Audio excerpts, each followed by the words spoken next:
Okay, today let's talk about food and family history and what they have in common.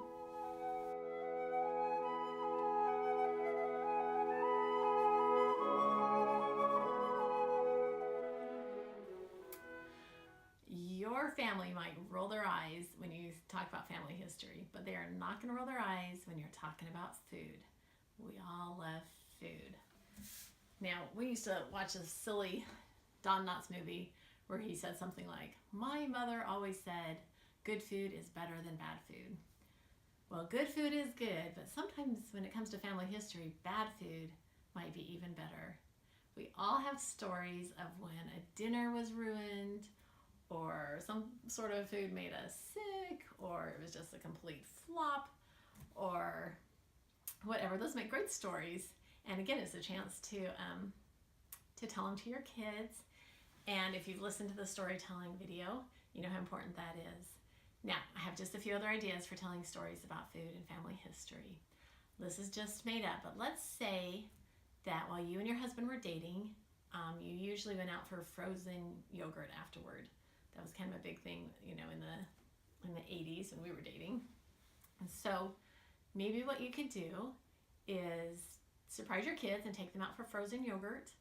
And while you have their attention and you're having a special family time, you could tell them how you used to always do that after your dates. And that would be a time that you could share more stories about dating, and you've got their attention and it's positive, and they'll probably remember that a lot more than if you just, sit down here, I want to tell you something.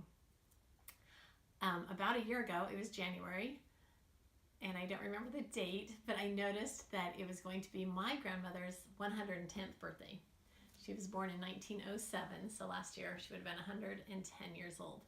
And so I thought, oh, this is my chance. And one thing I remember about my grandma is that I remember her serving chocolate cake a lot. And so I looked up an heirloom chocolate cake recipe, something from the 40s, and I made it. And we were going to serve it for after dinner that night. And we actually had some friends call us and invite us to their house. And so I said, okay, can I bring dessert?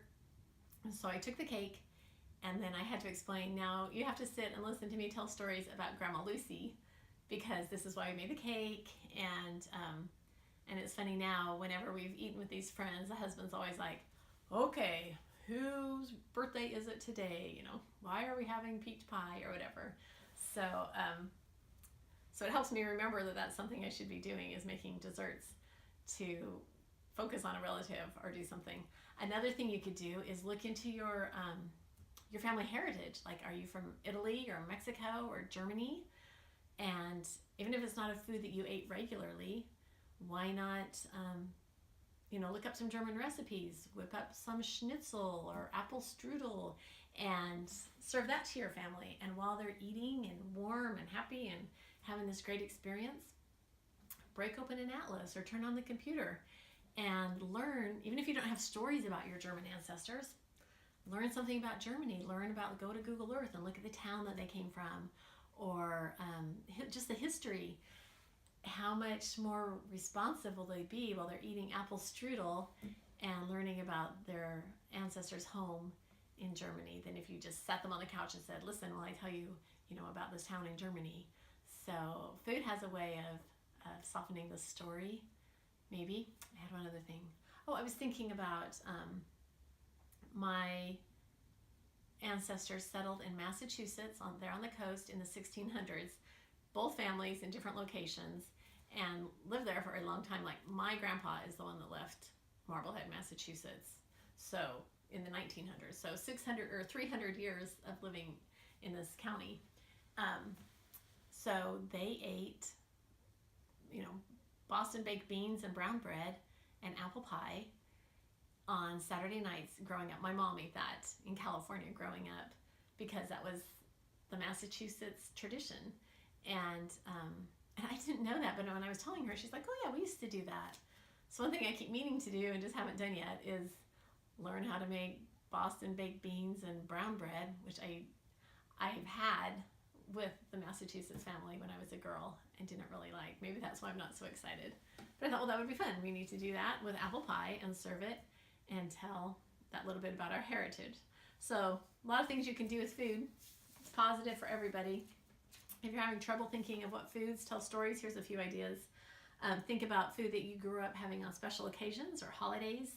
Let's see, what food does your family ask for most? Or what did you used to like to have your mom make? These are all from Family Search. What foods do you associate with good memories?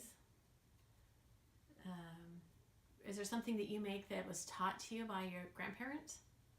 Anyway, that's all on Family Search. You can look those up. Whatever it is, it's fun. Family history combined with food is fun. So get cooking and get talking.